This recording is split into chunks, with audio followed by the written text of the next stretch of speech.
Festival de Ramatuelle, pour moi, c'est un festival qui est toujours présent dans mon cœur.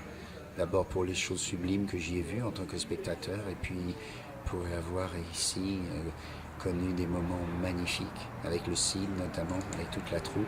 Oh, merci. Monsieur Dolson, qui gouverne l'Église au sommet de la hiérarchie?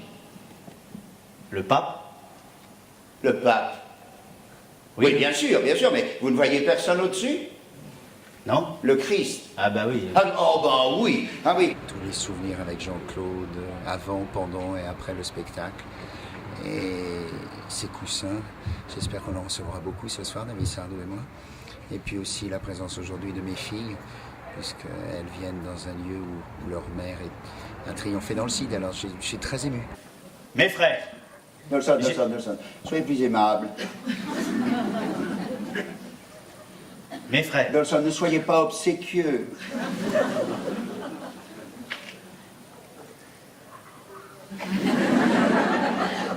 Mes frères. C'est bien, c'est bien.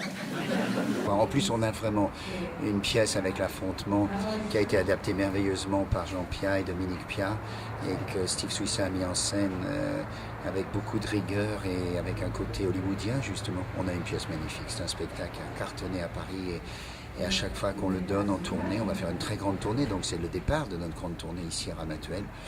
On est très ému parce qu'en même temps, c'est une pièce qui, au-delà d'être une pièce à l'américaine, très drôle, soulève quand même des questions qui sont les questions qu'on se pose aujourd'hui, sur la foi, sur la religion, sur la présence des femmes, surtout dans la religion. Rien dans les Écritures n'interdit aux femmes de devenir prêtres. Ou à deux hommes de s'aimer. Rien. On a quand même le droit de poser la question. Ben non, mais vous n'avez aucun droit, enfin pour l'instant aucun. Ah ouais, bah si vous aviez ce qui se passe derrière nos murs et toutes les questions qu'on s'y pose, nous. Hein. Ouais, mais ça c'est sans importance aux yeux de Monseigneur Burke. Hein. Non, ça reste en harmonie avec sa vision rétrograde des traditions d'église. Hein. Quand on joue au Festival de Ramatuelle, on devient tous des oiseaux.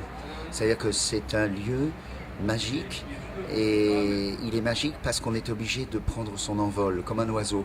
On ne peut pas peser lourd ici, on est obligé d'y mettre beaucoup de grâce, beaucoup de légèreté, celle évidemment que Gérard Philippe avait, et en plus avec l'état d'esprit toujours présent de Jean-Claude Brialy, c'est-à-dire une grande élégance. On ne peut pas peser et cabotiner sur cette scène. Elle est non seulement ouverte aux étoiles et au ciel, mais elle est aussi ouverte au cœur. Et je félicite grandement Michel Boujna et Jacqueline Franjou, parce que je pense que Jacqueline est là depuis le départ, et elle a fait le très bon choix avec Michel, parce que Michel est un homme qui a cette générosité, cette élégance de cœur. Quand j'avais 10 ans, mes camarades répondaient ainsi à cette question. Je vais à la messe parce que mes parents y vont. Mais un jour, j'ai entendu son père dire au mien, ma femme et moi, on va à la messe à cause des enfants. Je crois qu'on ne peut pas faire du football sans penser à Pelé, à Platini, à Zidane et aux autres. On ne peut pas, Raymond Coppa, Juste Fontaine. On ne peut pas faire du théâtre sans penser à Jean Villard, Louis Jouvet, Pierre Dux et Gérard Philippe, bien sûr. Et le fait qu'il ait été en terre dans son costume du CID prouve à quel point l'empreinte du TNP est éternelle. Qu'est-ce qui est beau dans un acteur? C'est quand il arrive à réaliser ses rêves, et c'était son rêve, non seulement d'être le plus grand acteur de sa génération, mais de porter aussi l'idée qu'un comédien est un artiste et pas seulement quelqu'un qui interprète un rôle. La philosophie de Philippe, c'était celle de donner aux autres. Il l'a fait magnifiquement, et on est tous ses serviteurs ici.